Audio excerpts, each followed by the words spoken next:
And then the other question I have to is what if? Oh, well, what if I fail? What if it doesn't work? It's wrong. The way you have to frame it is, and the reason why I went down this journey was it was out of fear, but it wasn't fear of failure, it was a fear of regret. Because I didn't want 5, 10, 20 years to go by and go, I wonder what would have happened if I would have tried this Disney thing. I said, I'm gonna give it a shot. If it doesn't work, at least I can say I tried. So instead of saying, what if I fail, say, what if it works? Like, what if I'm able to build something out of it? What could this possibly be? It's a very sort of empowering, and again, I think the combination of those two things and pursuing your passion is so very important. Yeah. Because when it gets hard, it's the passion that keeps you up late at night.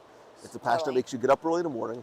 The passion that makes you be willing to sacrifice. How many Disney quotes do you have in your brain, you think, at this point? It's really not important.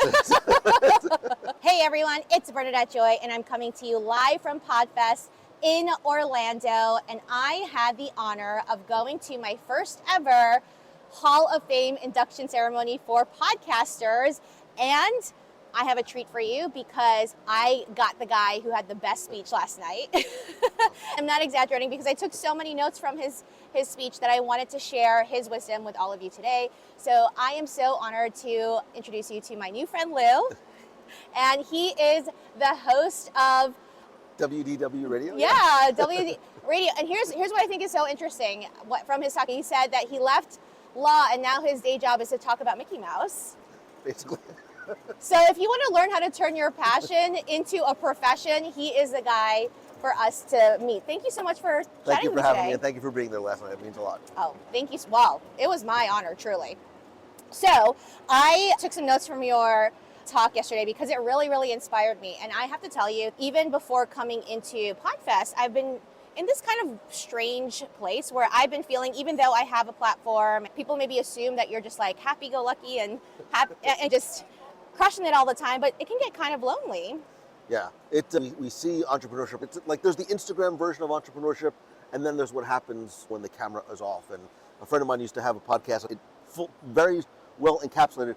She called it the unsexy side, and there really is a very unsexy side. We are alone a lot of the times. Like the cats are great, but they don't give you a lot of positive feedback. That's right. And it's frustrating too, because it is oftentimes, to use a Disneyism, it's like Space Mountain. It's like a roller coaster in the dark, and there's twists and turns, and you just don't know where you're going next, but you have to just hold on because you know in the end it's going to be worth it. And that sometimes can be a little more challenging than it seems. So speaking of twists and turns, it sounds like your career has taken some twists and turns. For people who don't know who you are, can you give a little bit of background on how you were an attorney before and then switched over into what you do now? Yeah, so I was a lawyer in New Jersey. I had a computer consulting company on the side, which means I didn't sleep very much. So watching too many infomercials late at night, I had this idea to make something once and resell it. Had this idea for a book and really sort of set out on a personal challenge. Can I write a book and can I get it published? And rather than write about the law or computers, which I was woefully unqualified to do, I set out to write the book I wanted to read, which was a book about Disney. I've been a fan since I was a little kid, and there was no Disney trivia book out there. Really? So the challenge was, can I write a book? Can I get it published? This is 2003. Vanity Publishing really didn't exist. I found a publisher, book deal, locked myself in my basement for a year. Wow. By the way, you're the third person I've talked to at the conference that said that they were locked in the basement for a long amount of time. It's what, as an author, that you need to do. Yeah. So I would work during the day and I'd come home at night and I would work on the book. And when it finally showed up in bookstores on Amazon and I showed it to my mom and we all cried, I checked it off the list thinking that was really it. I started a little brochure website. It turned into articles. It turned into a community. In 2005, I hear about this thing called podcasting, and I was always a tech nerd.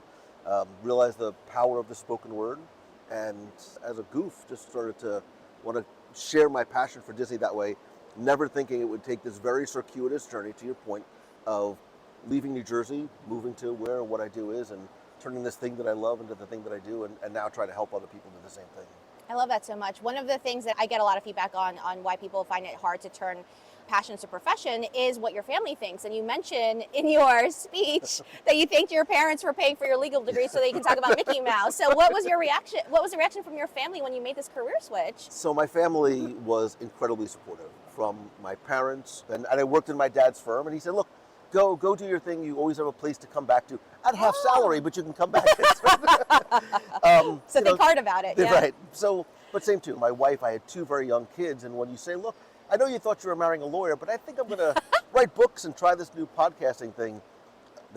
Look, you have to believe in a thing, like to use a Walt quote, unquestionably, the people around you have to believe in that too, because I know, and I meet so many people who say, my wife would never let me do that. Nobody believes in what I'm doing. And I had friends who didn't, and that too could be very frustrating. It's the crabs, pulling all the other crabs who are trying to get out of the bucket. Yeah. You have to find other people who are going to help believe in you and lift you up, especially when it gets really hard, which it does often. And I'm sure it's been ups and downs for 20 years now. If you said you started in 2005, and what made you decide podcasting was the platform versus some of the other platforms that you could have chosen? I never took typing in school, so I had a really tough time writing blog articles.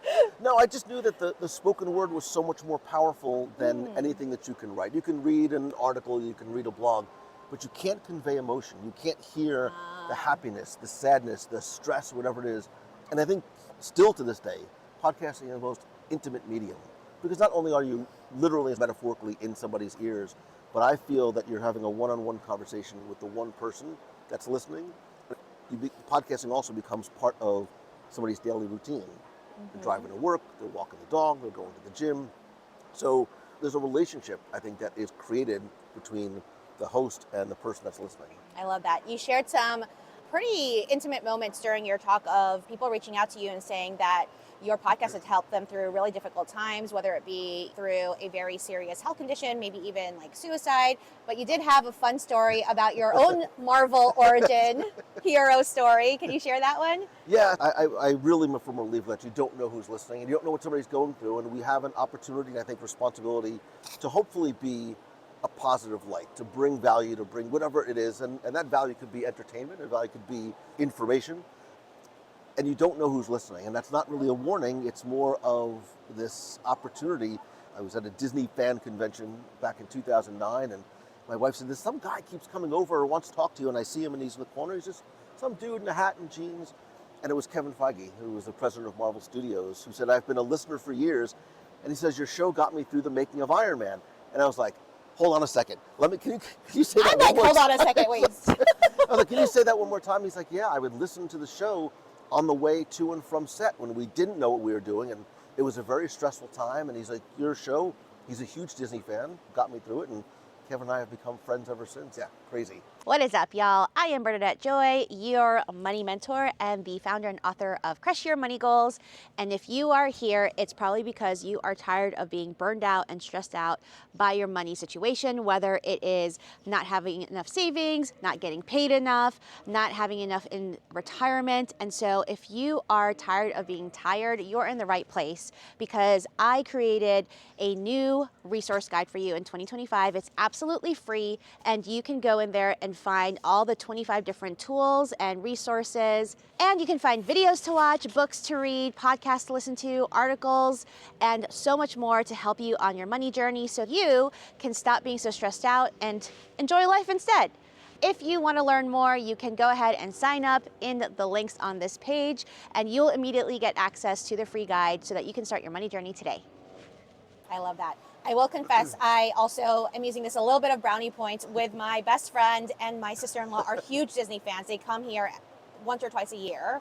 And there is something very specific about the Disney fan. Like, I'm a K-pop fan and a K-drama fan, but I think Disney fans are another level. What do you think is different about those who are really in love with the Disney world?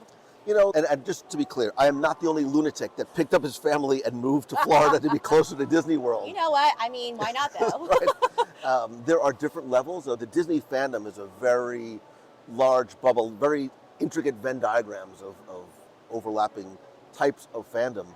But I think for so many of us, Disney always represented this place that was just, we went on vacation, it was our happy place. We have such fond memories of.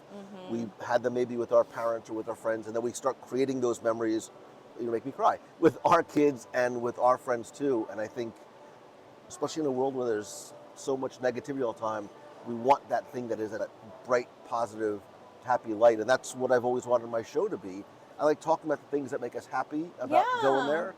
because I want to be that positive distraction for somebody. I love that. I was reflecting on it this morning in preparation for our talk. So I grew up in New York City, so not so far from you. And my father was an executive at an advertising agency in New York. And twice he got sent here for business. And so he took me and my brother to Disney World. And that's the only vacations I really remember with my family. Yeah. And I remember thinking like, oh, I hope my dad gets sent here more because this is really the happiest place on earth. Yeah. But I will say, I do have a core memory that I don't think it's here, the King Kong ride back in the day. Universal, yeah. Yeah, when we went to Universal, I think the reason I like Disney more is because my little brother got so terrified on that ride because he thought it was a subway in New York. So every time we went to the subway, he'd be like, no, King Kong is going to get me for years. So the next time we came, we didn't go to Universal, and it was much smoother.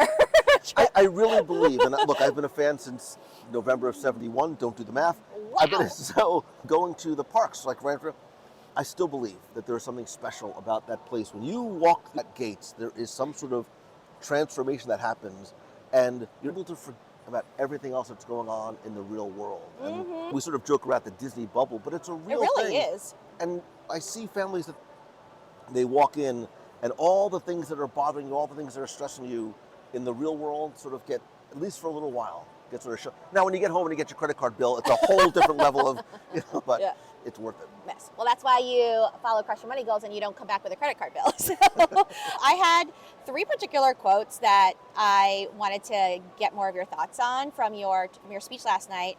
So the first one, that you said that you asked Jeeves what a podcast was. And I was like, wow. I think a lot of people don't remember that day. Some of the people who might even be watching this right now have only seen ChatGPT really, starting out, right? And so when you talk about that it's never been the numbers for you, that's a part that I really found wonderfully refreshing, that you said this is about a one-on-one relationship. What made you realize that you were actually building relationships with people? Was it you starting to get comments, or are you starting to get letters from people? What made you realize, people are actually feeling like I'm part of their world? I think it honestly goes back to even before I started the podcast, when I had a discussion forum on my site, pre-social media.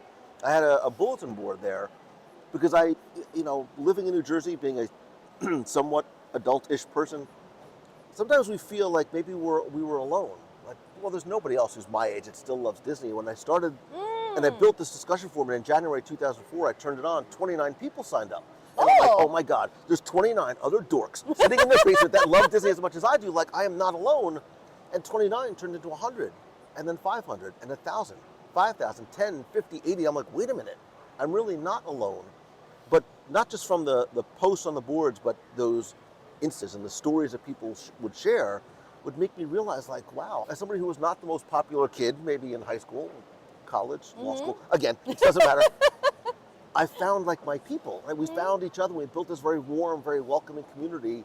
And I realized very early on, the podcast is the heart of what I do, but it's the community that's the soul. And still to this day, it is the primary focus of everything that I do.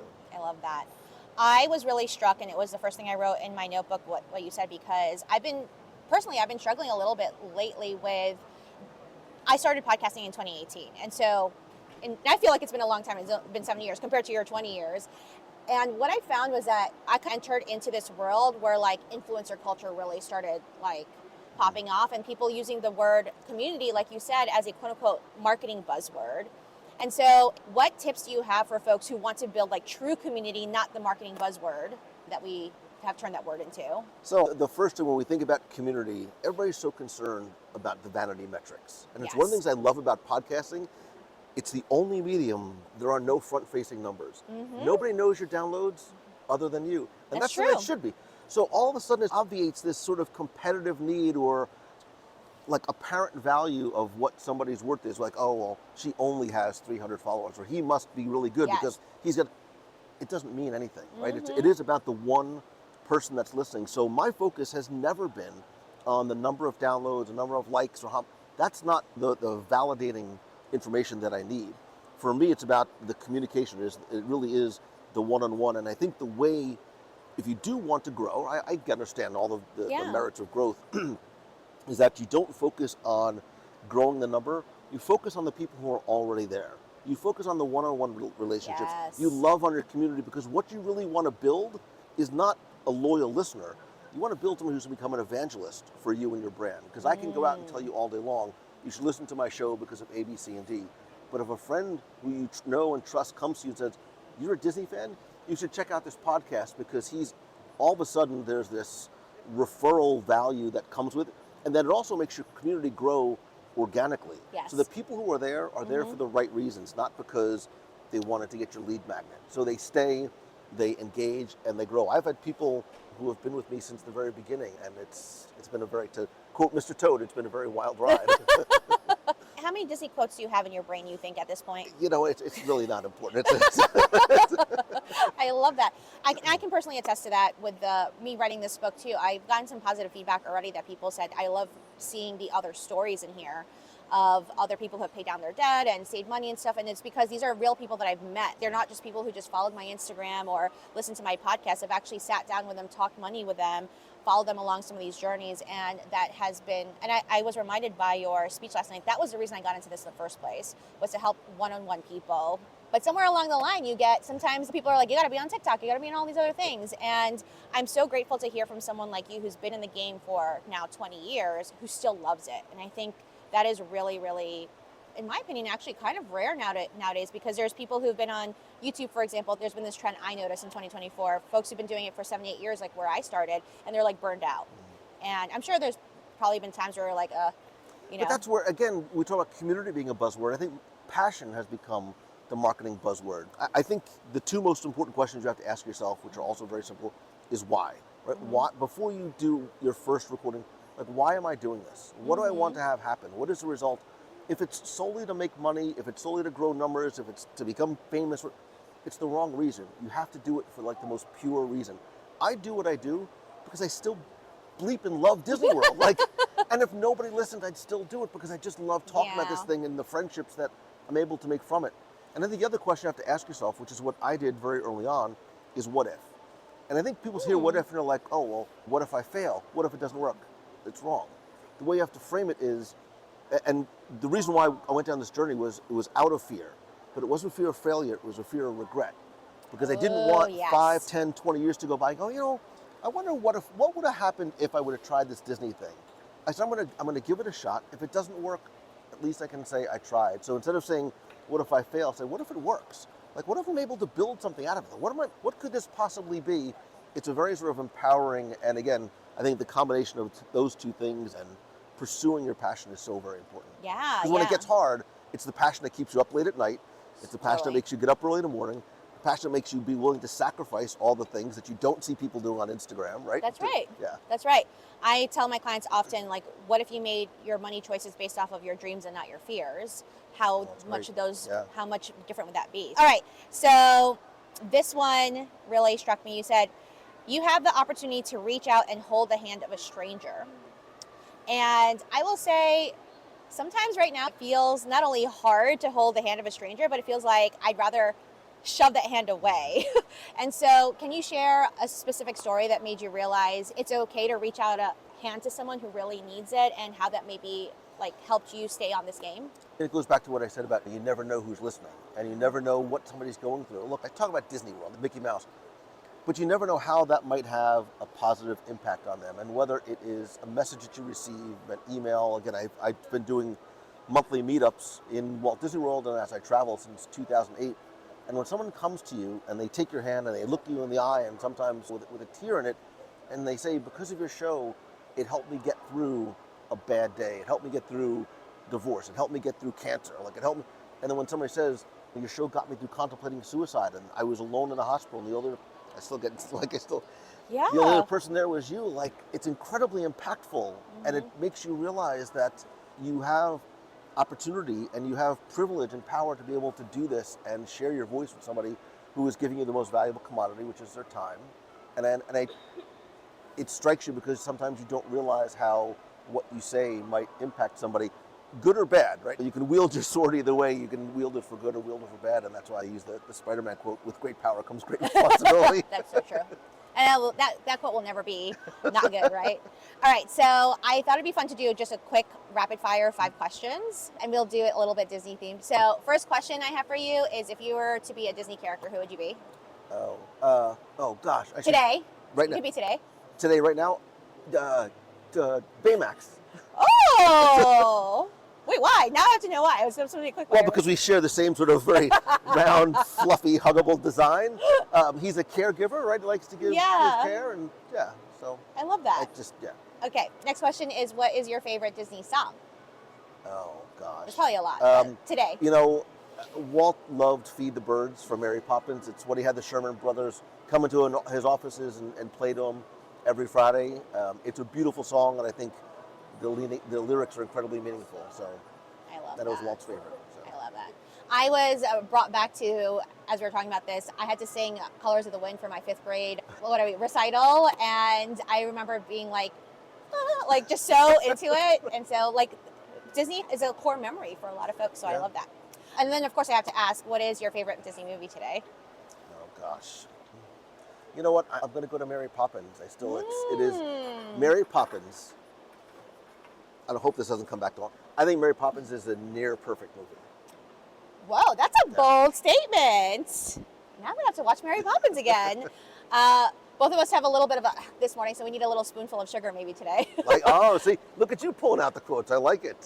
And all right, 2 business questions. So, what is a business lesson that you think people can take away from Disney? And I ask that because Disney has always been a case study in my MBA programs. And so I'm curious for you, what's a lesson that you think people can take away from observing the business of Disney? So I think that there is no other brand on the planet that has the brand loyalty that Disney does. I think there's a lot, look, we're all in the relationship business. I think there's a lot that we can learn from Disney in terms of customer service, customer experience, leadership lessons from Walt. I think Walt was an incredible leader. My favorite quote from Walt is, I think, a business lesson, but it encompasses more, and it's that a man should never neglect his family for business. As busy as Walt was, he drove his kids to school every morning. Saturday was Daddy's Day, and through all of his ups and downs and multiple bankruptcies and all these kind of things, he always put his family first. And I think sometimes that's hard because as we're locked in our basements, you guys go do your thing, I have to do the work. Time goes very fast, so make sure you don't neglect your family for business. I love that. That's such a great reminder for all of us. And then last question, since I'm a money show here, and I gotta ask the expert, do you have a secret for what might be a good bang for your buck, whether it's like an experience or like best food or something in the parks that maybe people don't know about? Oh, if you want to talk about food, how much time do you have on this? We could do a whole other episode. So the best bang for the buck at Disney, I think, so I actually wrote a book called 102 Ways to Save Money. I know. At Walt Disney World. I was trying to plug that in. The best way to save the greatest amount of money is just knowing when to go and where to stay. So there's different seasons at Disney. There's value season, there's moderate, and then there's sort of high season, right? So there's for 102 reasons you don't want to go in the middle of August or on July 4th. It's hot, it's crowded, it's the most expensive. Find those sweet spots throughout the years where the temperatures are low, the prices are low, and the crowds are low, and you'll save literally thousands of dollars. Whoa. So like right now we're in January. Is it a good time now? Now is a great time to go. Like, we don't get to wear layers in Florida very often. The weather is perfect. The crowds are light. It's a perfect time to go. There's no bad time to go, but it's a more perfect time. It's a more perfect time. I so appreciate you taking time with me. Would you mind sharing where people can find your book? I know that you're also a keynote speaker as well, so if people want to book you, where can they find you? Thank you. So everything I do on the Disney side of things is at WDW Radio.com. And you can find everything I do on the business side in terms of coaching and speaking at LouMongello.com. And I'm at Lou Mongello on all social. I love that. Well, thank you so much. It was so nice to meet you today. This is great. Thank you very much. Well, if you like this content, please subscribe to the channel. And if you want to learn more on how to crush your money goals, check out Crush Your Money Goals, the book. Or you can check out our financial education program at crushyourmoneygoals.com. And I will include all of his amazing resources, including 102 ways that you can save some money and do some fun stuff and get it from the expert at Walt Disney. Jen and Emma, I made this episode specifically for you. And so I really appreciate you listening in, and we'll see you in the next episode.